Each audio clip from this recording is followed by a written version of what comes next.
বাংলাদেশের রাজনীতিতে নতুন এক বিতর্ক, প্রপোর্শনাল রিপ্রেজেন্টেশন, সংক্ষেপে পিআর পদ্ধতি।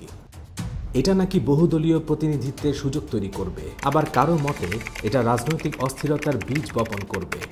অন্তর্বর্তী সরকারের 1 বছর যেতে না যেতেই রাজনৈতিক দলগুলো এখন একেবারে দু মেরুতে ভাগ হয়ে গেছে। আজকের এই ভিডিওতে আমরা জানব পিআর পদ্ধতি আসলে কি, কিভাবে কাজ করে, এর সুবিধা অসুবিধা এবং কেন বিএনপি ও জামায়াত এর পক্ষে ও বিপক্ষে অবস্থান নিয়েছে। প্রথমে আসুন জেনে নিই পিআর পদ্ধতি কি।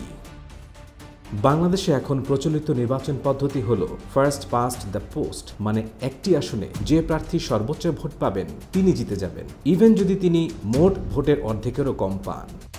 কিন্তু পিআর বা সংখ্যানুপাতিক প্রতিনিধিত্ব পদ্ধতিতে বিষয়টি উল্টো। এখানে ভোট হয় দলীয় প্রতীকে।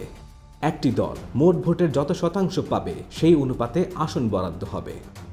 উদাহরণ হিসেবে বলা যায়, ধরুন 300 আসনের সংসদে কোনো দল 10% ভোট পেল, তাহলে তারা পাবে 30টি আসন। অর্থাৎ ছোট দলগুলো তাদের প্রাপ্ত ভোটের অনুপাতে সংসদে আসন পাবে।